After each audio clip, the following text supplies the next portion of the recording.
Hey, what's up guys? This is Anthony from Anthony's Customs, and for this review, we are looking at the Mafex Spider-Man Miles Morales action figure renewal version number 276. This is not the original one that came out. It is slightly different, and I'm really curious how you guys end up feeling about this. We'll know how I feel about it by the end of the review, but there's some interesting stuff to talk about here. So let's go ahead and get him off the stand and take a closer look. Alright, before we look at the figure, I want to show you my package. It's a good package.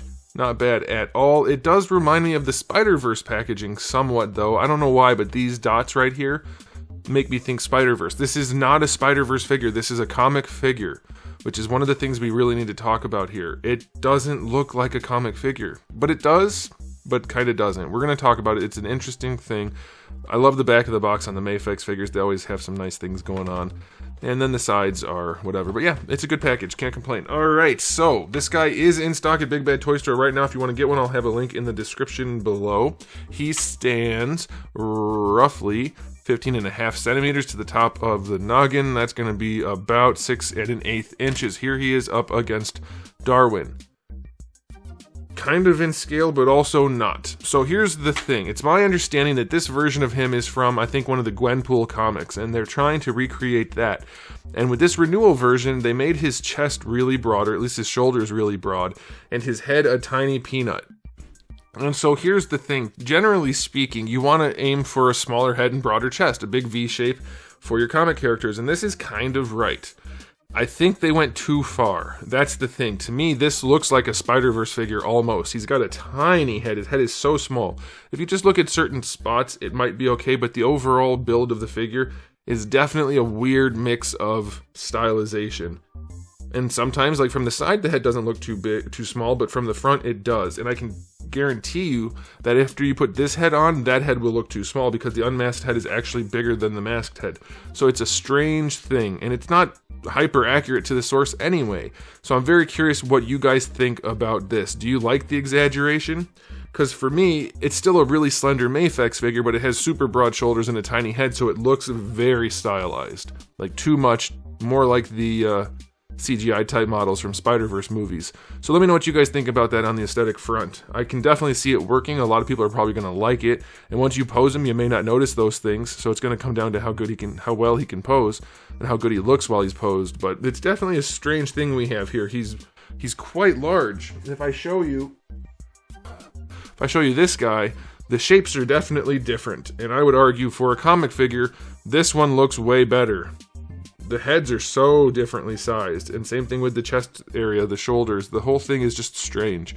So, I don't know, but maybe this thing poses really well and you guys won't care. That's totally up to you to decide, but it's definitely a strange thing. Now, to continue on with the aesthetic, we have to talk about the fact that he's basically just black plastic. It might be painted, it's hard to say. I'm not going to chip at it to see, but it's a nice matte finish. It's very uniform all the way around. The paint job on this guy, most of the webbing happens in the recesses.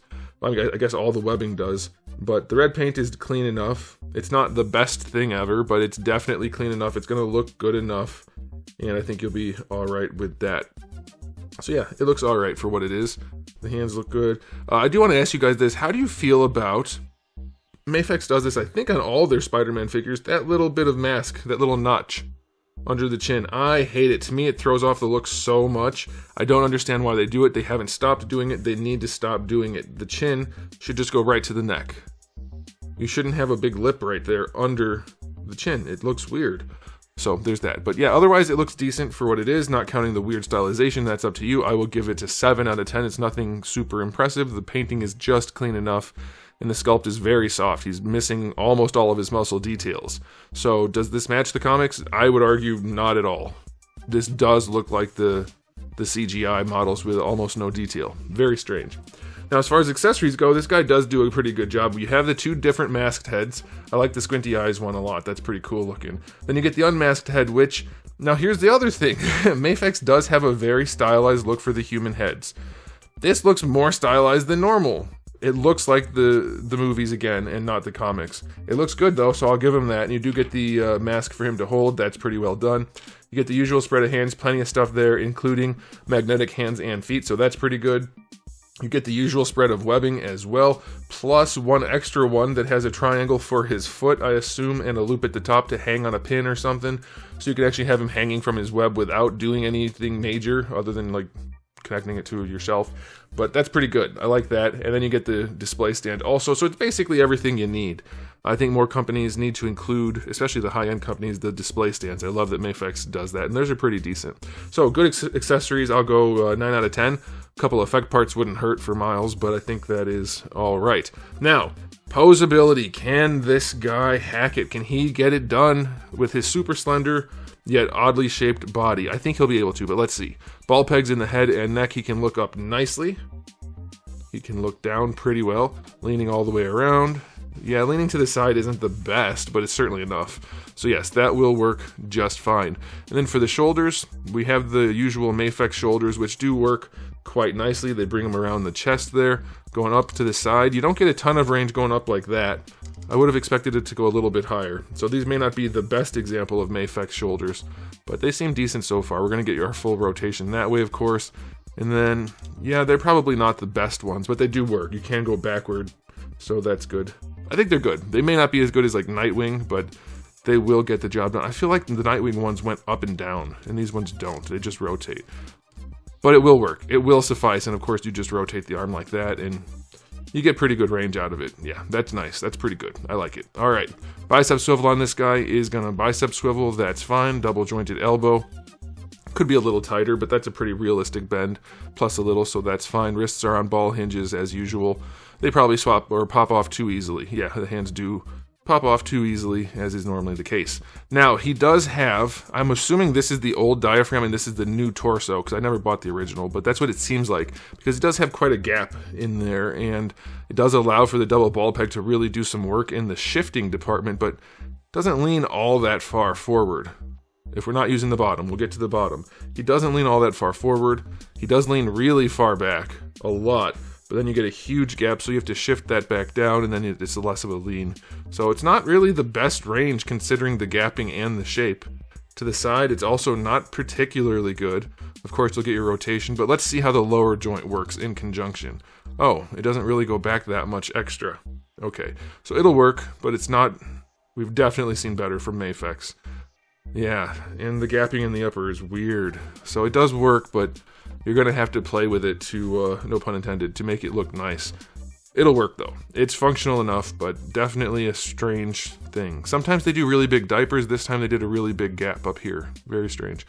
The diaper is a softer piece. Going out to the side, basically full on splits, no nuggets. That's pretty good. And then you do have the drop downs, unfortunately. But with the drop down, you can kick up that far by squishing the diaper, which is pretty good. I think still the weakest part of articulation on Mafex figures would be the hips. They go back a little bit. There's not much you can do because you can't do the Marvel Legends trick where you bring the leg up and then rotate it at the hip or at the thigh to get it out to the side. So if you want him to be in like... I mean, you can do it a little bit, but it's still going to be limited. The hips are not the strong suit for Mafex, unfortunately. Alright, and then for the knees, they're standard knees. Not the deepest bend, though. So for a Spider-Man figure on an import, I'd expect a little bit better. And the knees are quite loose on this guy. Yeah, the knees are really loose. Not great. Alright, and for the ankles, we have decent range going back, decent range going forward. Ankle rocker is good. Toe hinge is acceptable. That's fine. Alright, so his articulation, not as nice as I was hoping it would be. Probably enough for most people. You'll be having to fight with it a little bit here and there for certain poses, but I think you'll be able to get the job done for the most part. For a Mafex figure that's shaped like this and this slender, I'm only going to say 7. I think it could be a lot better in a few areas, particularly the hips, and then the loose joints are a real problem on the knees, and the torso gapping is quite severe. So yeah, there's some to be desired, but some of the spots are really nice, like the shoulders work quite well. So yeah, I don't think it's like some kind of top tier figure. It's going to be good enough. If you like the way it looks and everything, then you'll be happy with the articulation. But if you're looking for things to keep you from buying it, I would start with the articulation if you're not already looking at the weird stylization. Alright, so now it's time for the final verdict. Is this a figure I would add to my collection if I wanted an adult Miles Morales? It's probably the best one you can get. There's not a whole lot out there for adult Miles Morales, so I mean, that's a thing, but being the best one you can get doesn't mean it's good. It is good enough, I would say, though. I'm going to give it an overall rating of 7 out of 10 for a Mafex figure. This is not a 7 that's equal to a Marvel Legends 7. This is better than every Marvel Legends figure you could find, for this character at least. But for Mafex, I think we could do better. Some more shading, slightly cleaner paint, less of a strange setup for aesthetic, and better articulation here and there. But yeah, it's a good figure. I think you could argue higher for sure, and I could probably be convinced, but I wouldn't say that this is some kind of standout for the brand. So let me know what you guys think in the comment section below, but that's going to be it for me. So thanks for watching. If you enjoyed the video, please do give it a thumbs up. If you didn't, give it a thumbs down. And if you haven't subscribed, you should. I have new videos just about every single day, and thousands already on the channel. So make sure you come back for all of that. And in the meantime, keep collecting.